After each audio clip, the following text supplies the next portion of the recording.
It's time to do something significant. It's time to get up. It's time to get back into being significant.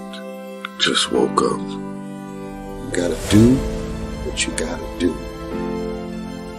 What are you gonna do today to walk towards your goal?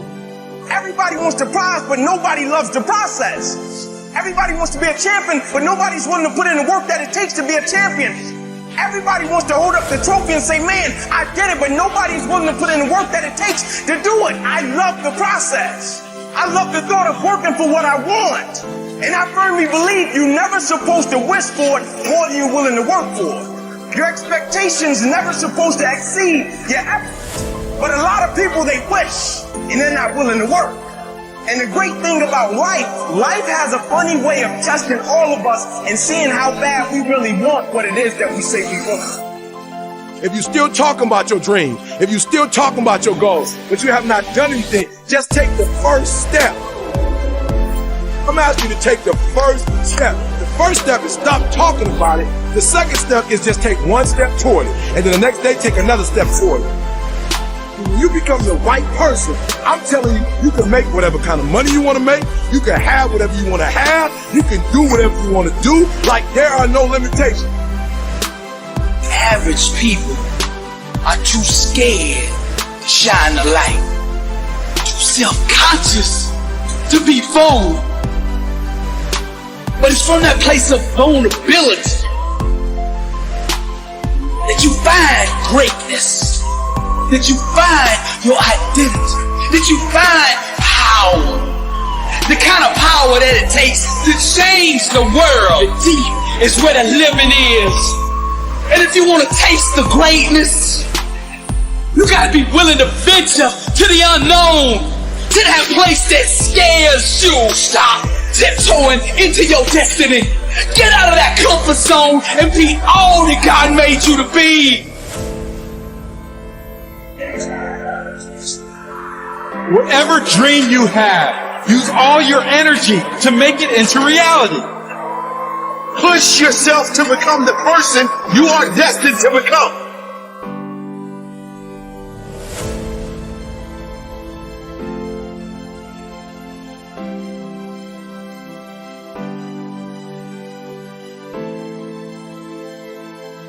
It's not easy.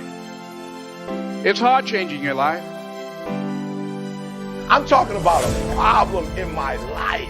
So for you, I don't know what it is, but that problem, you cannot ignore it. Why? It will not go away.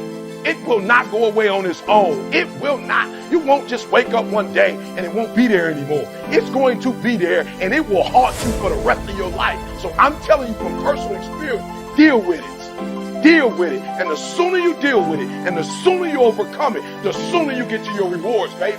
The sooner you get on the other side of it, the sooner you begin to feel fulfillment, the sooner you get on the other side is self-actualization. Your dreams become a reality. The sooner you get on the other side of the problem is a wealth of success. The sooner you deal with the fact that you have test anxiety, deal with it. It's not the end of the world. Deal with it.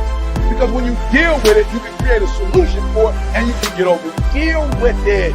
That you and your children don't have the best relationship. Deal with it. Deal with the fact that you are a procrastinator. Deal with the fact that it's hard for you to execute. Deal with the fact every time something happens, you're worried about it. Deal with the fact that you have this anxiety that every time you're about to reach another level of success, every time you're about to go to another level, you feel overwhelmed. Deal with the fact that you're struggling with your success, that you feel like, why me and why not my sister? Or why me? Why not other people? Deal with the fact that you feel guilty that you're successful. Deal with it. And I was sleeping in my office. It was hard when just over 3 years ago, in the Penobscot building in Detroit, Michigan, where I was operating my business, and I fell on some hard times. It was hard coming into the lobby, and the security said, "Excuse me, Mr. Brown, can we see you for a moment?" And I said, "Yes." And I walked up to the counter, and he gave me an envelope. And he said, "Would you mind reading it here?" And I opened the envelope, and the envelope was from management that said, "This is an office tower. It's not a hotel. Please do not sleep in your office." And I said, excuse me, sir. I said, I just work long hours in creating my business. I'm an entrepreneur. And right now, things are bad for me.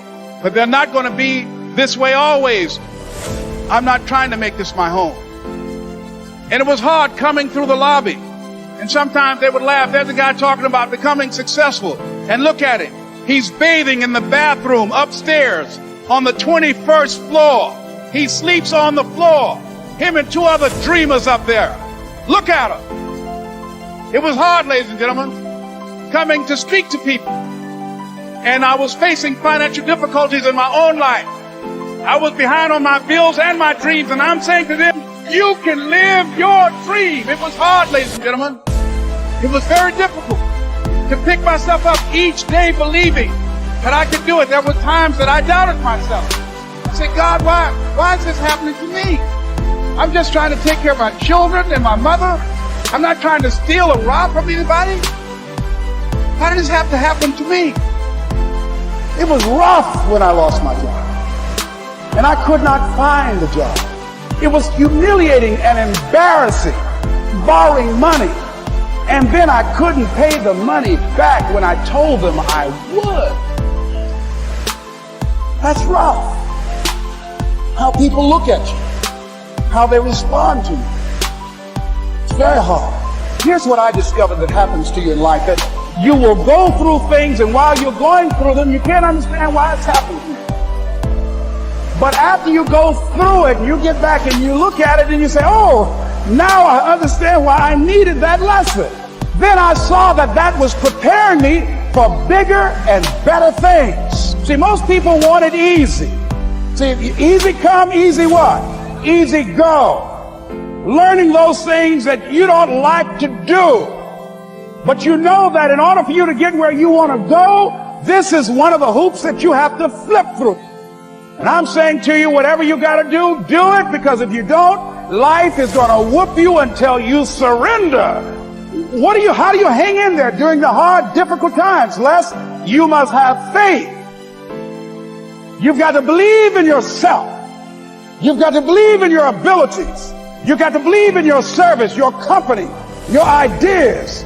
Unquestionably, you've got to have faith, and that faith gives you patience. That is not going to happen as quickly as you want it to happen. A lot of things are going to happen that will catch you off guard. And so therefore you've got to deal with and handle it as it comes. And not only that, but that faith and patience drives you into action. You've got to keep moving. Be yourself, everyone else is taken. Well, that really speaks to the power of being an original. It speaks to this concept of authenticity, being yourself. I mean, we live in a world where there's never been so much of a seduction to be like everyone else.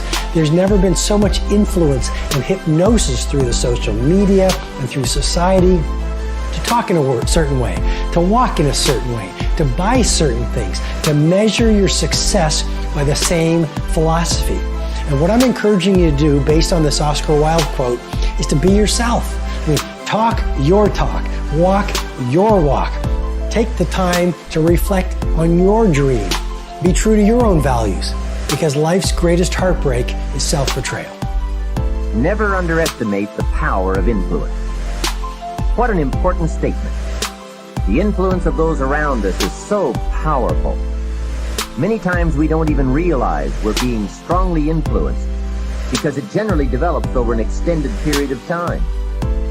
Peer pressure is an especially powerful form of influence because it is so subtle. If you're around people who spend all they make, chances are excellent that you'll spend all you make. If you're around people who go to more ball games and concerts, chances are excellent that you'll do the same. If you're around people who don't read many books, chances are excellent you won't read many books. People around us can keep nudging us off course a little at a time until finally, 10 years from now, we find ourselves asking, how did I get here? Those subtle influences need to be studied carefully if we really want our lives to turn out the way we planned. Now, on this major point, let me give you 3 key questions to ask. This may help you to make a better analysis of your current associations. Here is the first question. Who am I around? Good question. Make a mental study of the major people with whom you most often associate. You've got to evaluate everybody who is within the circle of being able to influence you. So, major question, who am I around? Next question, what are they doing to me? That's a major question to ask. What have they got me doing? What have they got me listening to? What have they got me reading? Where have they got me going? What have they got me thinking? How have they got me talking? And how have they got me feeling? What have they got me saying? You've just got to make a serious study of how others are influencing you, both negatively and positively. Now, maybe the influence of all those around you is okay, but just ask yourself, doesn't hurt to ask, who am I around and what are they doing to me? Now here's the final question, is that okay? Maybe the people you associate with and their collective influence is okay, but then again, maybe it's not. All I'm suggesting here is that you take a close and objective look. Everything is worth a second look, especially the power of influence. Positive influence can have an incredible effect on your life, but so can negative influence. Both will take you somewhere, but only one will take you in the direction you truly wish to go. It's so easy just to dismiss the things that influence our lives. The man says, I live here, but I don't think it matters. I'm around these people, but I don't think it hurts.